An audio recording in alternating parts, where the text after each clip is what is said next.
A prophet disobeys God, and his punishment is brutal. A lion appears out of nowhere and attacks him. But something strange happens. The lion does not eat the body. It does not leave. It does not attack anyone else.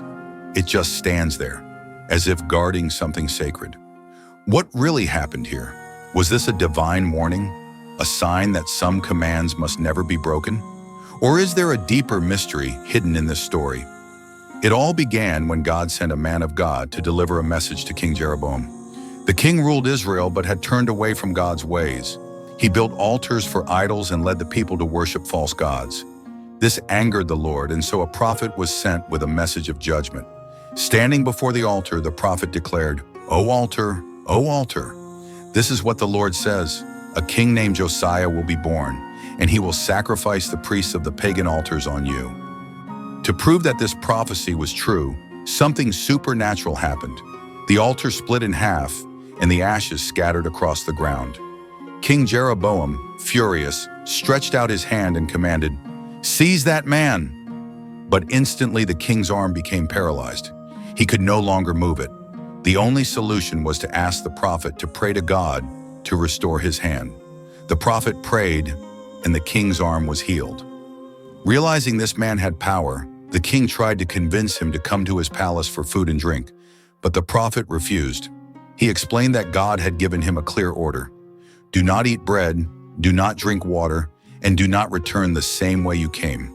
So the prophet left, obeying God's command. However, an old prophet living in that city heard what had happened. Curious, he decided to find the man of God. He found him resting under a tree and asked, Are you the man of God who came from Judah? The prophet replied, Yes, I am. Then the old prophet invited him, Come home with me. Eat and drink before continuing your journey. The man of God refused again. The Lord commanded me not to eat or drink in this land. But the old prophet lied. He said, I too am a prophet, and an angel spoke to me by the Lord's command. Bring him to your home and give him food and water. This time the prophet believed him. He followed the old man and went to his house. There he ate and drank, breaking God's command. During the meal, something shocking happened. The old prophet who had deceived him suddenly received a real message from God and said, Because you disobeyed the Lord's word, your body will not be buried in your ancestors' tomb. The prophet's fate was sealed. After finishing his meal, the prophet left. As he walked, a lion suddenly appeared and attacked him, killing him in the middle of the road. But then, something very strange happened. The lion did not tear the body apart. It did not devour him. It did not attack anyone else. It simply stood there, guarding the body. Next to the body, the prophet's donkey remained untouched. The lion did not attack it either. People passing by saw the terrifying scene. They ran back to the city and spread the news. The old prophet, who had deceived the man of God, was shocked. He took the body, brought it to his home, and buried it, saying, Oh no, this truly was a man of God. In the end, the old prophet asked to be buried next to the very man he had deceived. But what does this story really mean? The lion did not eat the prophet. The donkey remained untouched. Why? Some interpretations suggest that the lion was a divine messenger, sent to execute God's judgment.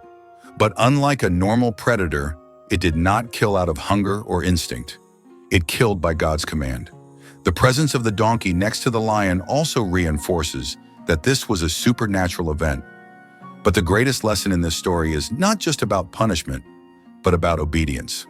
The prophet began his mission faithfully following God, but in the end he trusted a man's words more than the Lord's command, and that mistake cost him his life. How often do we hear teachings that sound good, but go against God's truth? Today, many false prophets claim to speak for God, but lead people away from the truth. Are we paying attention to recognize these traps? Or are we, like the prophet, at risk of being deceived?